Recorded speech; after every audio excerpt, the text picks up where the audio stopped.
राजा और भाग्य। अस्सलामुअलैकुम दोस्तों, आप सभी का स्वागत है। आज की कहानी आपको बताएगी कि एक ही वक्त पैदा हुए दो बच्चों का भाग्य अलग अलग कैसे होता है।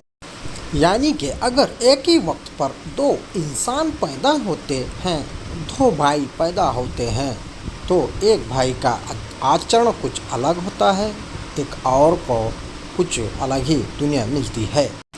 यही सवाल एक बार एक राजा के मन में आया और राजा ने भरी सभा में, जहाँ पर बड़े बड़े विद्वान बैठे हुए थे, उन सभी से एक ही प्रश्न किया।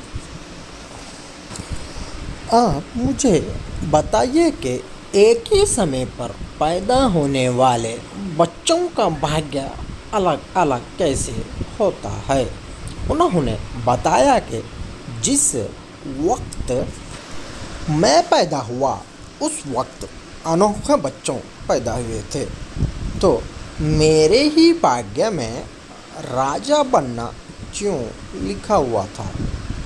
एक विज्ञान बीच में से खड़े हुए और उन्होंने कहा कि इस बात का जवाब आपको यहाँ से कोसों दूर पहाड़ी पर एक साधु रहता है और वो आपको बता सकता है।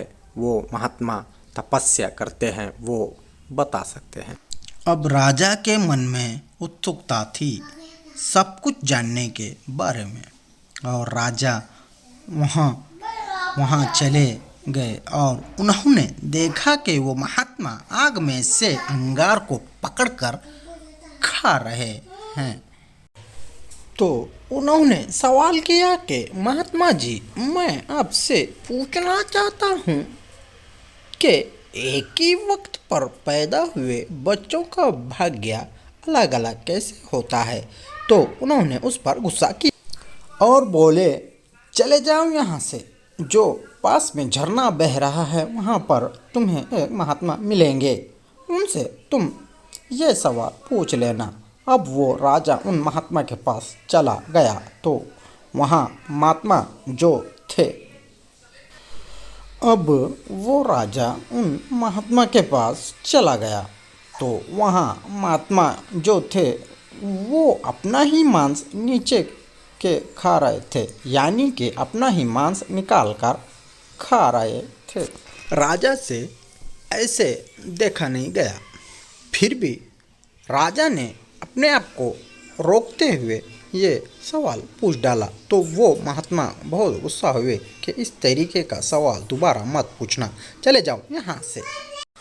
बगल के गांव में एक बच्चा है 4-5 साल का और वो मरने वाला है, तो तुम्हें बता सकते हैं।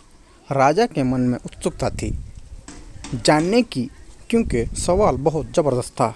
तो राजा वहाँ बच्चे के पास चला गया और उस बच्चे के माता पिता सभी वहाँ बैठे हुए थे। तो उस बच्चे से भी राजा ने यही सवाल किया, तुम मुझे बता सकते हो कि एक ही वक्त पर पैदा हुए बच्चों का भाग्य अलग अलग कैसे होता है। तो बच्चा मुस्कुराया और बच्चे ने बोला कि मैं आपको बताता हूँ कि पिछले जन्म में हम तीनों आपके भाई रहे हैं, जो महात्मा अंगार निकाल कर खा रहे थे, जो आपको दिखा अपना ही मांस खा रहे थे, और हम चारों पिछले जन्म में भाई थे। और जंगल में एक बार हमने रोटियां बनाई थी। जब हम रोटियां खाने वाले थे तभी एक साधु आए थे और उन्होंने कुछ मांगा था कि उन्हें भी भूख लगी हुई थी। सबके पास एक एक रोटी थी, तो सबसे पहले उन्होंने अंगार वाले साधु से रोटी मांगी। तो साधु ने मना कर दिया कि अगर मैं तुम्हें रोटी दूंगा तो मैं अंगार खाऊंगा। दूसरा उन्होंने मांस वाले साधु से कहा कि मुझे रोटी चाहिए बाबा। तो उन्होंने कहा कि अगर मैं तुम्हें रोटी दूंगा तो मैं क्या मांस खाऊंगा?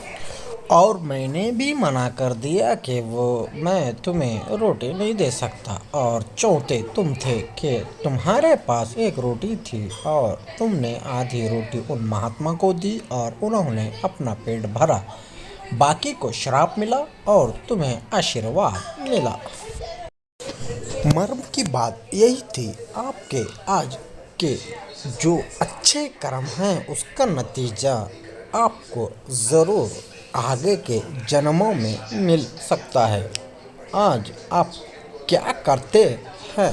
तो दोस्तों, यही एक कारण था। वो राजा था, उसका जो प्रश्न था उसका जवाब मिल चुका था कि एक ही वक्त पर पैदा हुए बच्चों का भाग्य अलग अलग कैसे होता है। दोस्तों, कुल मिलाकर बात यही है कि आपका कार्य ये बताता है कि आप कितना आगे जाएंगे, आपको अगले जन्म में क्या मिलने वाला है। इसलिए अच्छे अच्छे कर्म करिए। दोस्तों, लोगों की मदद करिए, हमेशा स्वार्थी मत रहिए। दोस्तों, मुझे उम्मीद है कि ये कहानी आपको अच्छी लगी होगी। दोस्तों, अगर आप चाहते हो कि आपको और भी कहानियाँ मिले तो आप बिल्कुल सही जगह पर हो।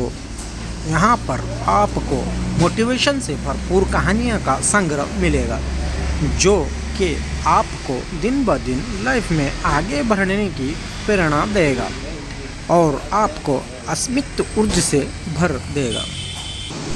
दोस्तों, इस कहानी को पढ़ने के लिए और अपना अमूल्य और बेशकीमती समय देने के लिए दिल से आपका शुक्रिया। जय हिंद, जय भारत।